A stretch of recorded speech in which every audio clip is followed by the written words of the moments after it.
if that's what we're realizing, this is this big revelation, then where does it go after GameStop, AMC, Dogecoin, whatever? Then where does it go? There's a huge problem with the thesis you just laid out, because you're right. That's what the connection people are making is that, but it's a false connection. And I'll tell you why.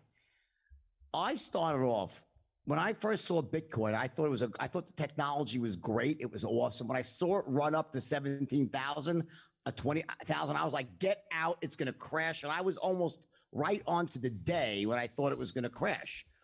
I thought once it crashed, it would disappear and never come back, but it didn't. I was wrong about that. So I was right for the timing, but I thought it would just vanish, and it didn't. Why? Because enough people believed in it.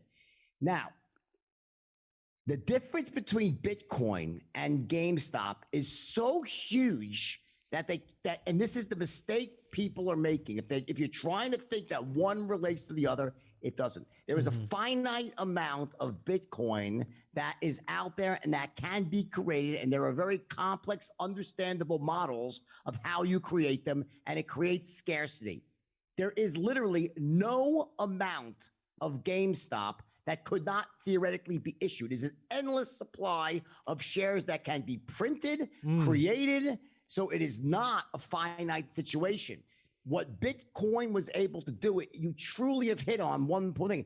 It was simply supply and demand. If we think it's valuable, it's valuable.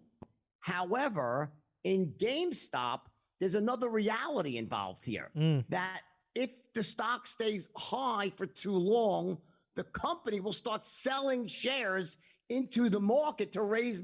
It won't stay up. You can keep creating more shares. It's not Bitcoin. So that's why analysts are out there that do training and research and fundamentals, because they look at there's certain rules of the game, because it's all about supply and demand. If you have companies that just can create and print more shares, well, guess what? You're back to 1929 when, or even earlier when they screwed over Cornelius Vanderbilt, when they just started dumping shares, and they created. You've probably seen this in The Men That Made America. This story how they screwed over Cornelius Vanderbilt. It's printing shares of some railroad he had, and they cost the guy like $500 million back when $500 million meant something. But the point is, you could just keep creating shares of stock. So you need to be very, very careful when it comes to applying that same philosophy of it's just supply and demand. One has an endless supply. Yes. One is a finite supply. Yes. And I'm sure somebody out there is like, well, yeah, there's all new different types of coins that pop up, and those coins can be competitive with Bitcoin, and maybe they can drive the cost of coin down because there is more supply, right? That you could make an argument for all this. All I'm trying to say is that I think people are starting to wrap their heads around this idea that, like, a sneaker is popular because we decide it is, or my girl likes a purse. That purse isn't worth anything. It's worth $30, but because Dior says it's worth $5,000, then that's the price. But we dictate that, not Christian Dior, not the app. What? Remember one thing though. Go. The things that end up holding their value have limited numbers of them. This is a very important point. Right. There are two things that you need. There are two things that drive the market. I'm an expert in stock manipulation. I am. I know more about it than probably anyone on the planet. I'm not proud of that, but it's just true. And there are two sides to a stock manipulation, okay? Number one is you must create demand. Demand. What most people don't focus on is also the artificial withholding of supply. Why do you think diamonds have their value? The reason diamonds have value is because the De Beers withholds supply. They take supply off the market. If they were to actually flood the market with supply, diamond prices would crash. Okay? So it's not just about what you can create in demand. It's also how much supply is out there, and can that supply be increased? I just invested in baseball trading cards recently but I know it's all based on, there's only 3 of these cards outstanding, or 10 of these cards. It's all based on limited supply. Is this the digital card? They're worthless. Is this the digital card thing that they just put out? I bought real baseball cards. A friend of mine, Dan Fleischman, has a store that sells cards. No, they just released a digital baseball card, and what they're basically trying to do is like make a digital version of these trading cards, and people are spending like hundreds of thousands of dollars on them. It's crazy.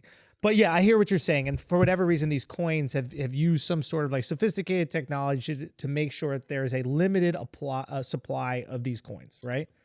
Yeah, you can't make more Bitcoin. But you Correct. can, right? Can't you mine for them? Isn't there like a Yeah, but you mine you mine for gold. You don't make gold. You mine for gold, find the gold, and that's it. right? So yeah.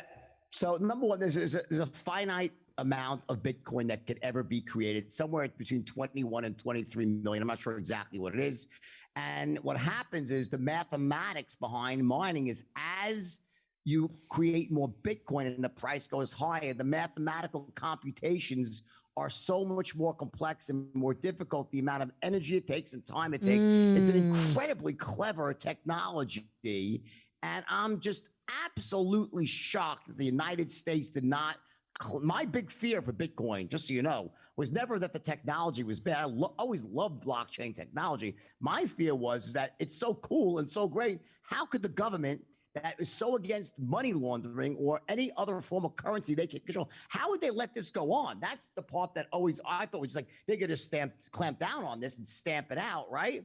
You know, maybe for all I know, it is the United States behind Bitcoin, for all I know, and they know where it all is. Who really knows? Why haven't they?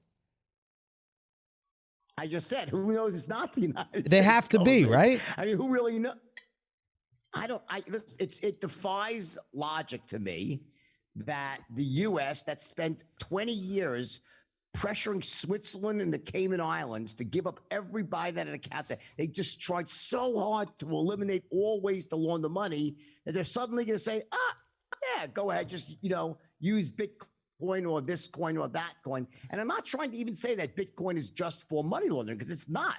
Bitcoin is used by many, many legitimate people now as a storehouse of value. And the more people that believe that, the more true that becomes.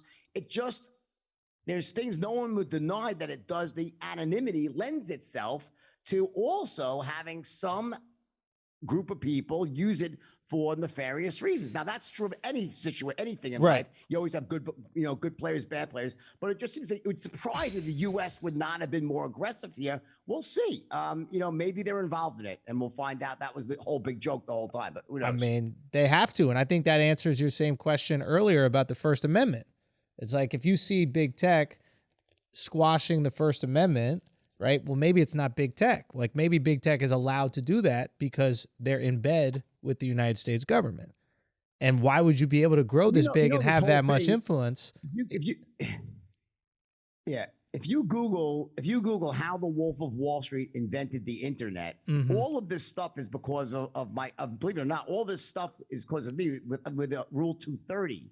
This ability for platforms to act the way they do and say that they're not publishers. That was passed because of a lawsuit I won against an early platform. I sued one of the first internet platforms called Prodigy, and won a huge case against Prodigy back in 1994 or so. And this is before they had this rule, this Fair Practices Act. And basically, I won a huge judgment in the Senate. One of the senators saw this, and they passed this law 230 to overturn my judgment. So that's the way you see the internet operating right now is because of my case. They overturned it because of me. I won against Prodigy. You can Google it. It's on the internet. So you created the internet and you got rid of Quaaludes. No, Al Gore invented the internet. It's just a joke. But if you Google it, I was directly responsible for the way these platforms operate. It was passed to overturn a victory I had against Prodigy.